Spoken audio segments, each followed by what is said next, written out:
নির্জলা একাদশীর পরের ত্রয়োদশী তিথিতে শ্রী শ্রী নিত্যানন্দ মহাপ্রভু শ্রী রঘুনাথ দাস গোস্বামীকে দণ্ডস্বরূপ আজ্ঞা দিয়েছিলেন সমস্ত ভক্তদের চিরা দধি খাওয়াতে, এবং সেখান থেকেই চিরা দধি দণ্ড মহোৎসবের উৎপত্তি হয়। প্রতি বছর এই তিথিটি নির্জলা একাদশীর পরের ত্রয়োদশীতে পালিত হয়।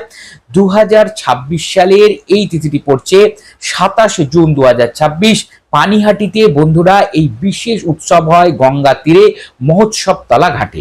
বন্ধুরা, এই বিশেষ দিনে কেন এই উৎসবটি পালিত হয় তার পুঙ্খানুপুঙ্খ ব্যাখ্যা সহজ ভাষা ধর্মকথার একটি বিশেষ পর্বে আপলোড করা আছে, আপনারা সেটা দেখে নিতে পারেন। এবং কিভাবে আপনারা পানিহাটিতে আসবেন, কিভাবে এই উৎসবে আপনারা যোগদান করবেন, সেই বিষয়ে ওখানে বিস্তারিত বলা আছে।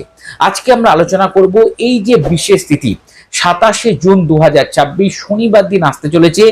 বৈষ্ণব যারা ধর্মাবলম্বী, যারা শ্রীকৃষ্ণকে ভালোবাসেন, যারা শ্রীকৃষ্ণকে হৃদয়ে নিয়ে চলেন, তারা এই বিশেষ তিথিতে শ্রী চৈতন্য মহাপ্রভুকে স্মরণ করে কি বিশেষ উপায় বাড়িতে করবেন।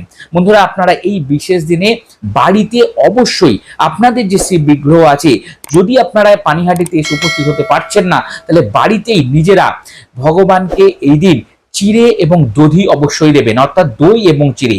তার সাথে বিভিন্ন যে মৌসুমী ফলগুলো থাকে, আম, জাম, কাঁঠাল ইত্যাদি, এইগুলো আপনারা কিন্তু নৈবেদ্য আকারে অবশ্যই ভগবানকে এই দিন নিবেদন করুন। তুলসী পত্র দিয়ে নিবেদন করুন এবং হরে কৃষ্ণ কৃষ্ণ কৃষ্ণ হরে হরে, হরে রাম রাম রাম হরে হরে, এই মহামন্ত্র কিছুক্ষণ আপনার বাড়িতে জপ সংকীর্তন, নাম সংকীর্তন করুন, শ্রীমদ্ ভগবত পাঠ করুন এবং দিনটিতে এইভাবে আপনারা পালিত করুন। এবং প্রসাদ আকারে এই যে নৈবেদ্য আপনারা নিবেদন করছেন চিরা দধি, এই দিন অবশ্যই বাড়িতে সকল পরিবার বর্গের মধ্যে আপনারা ডিস্ট্রিবিউট করুন, প্রদান করুন এবং নিজেরাও গ্রহণ করুন প্রসাদ রূপে।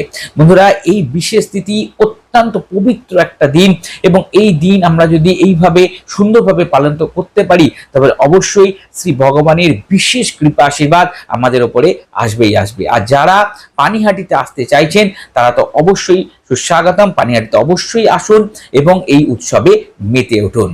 রাধে রাধে।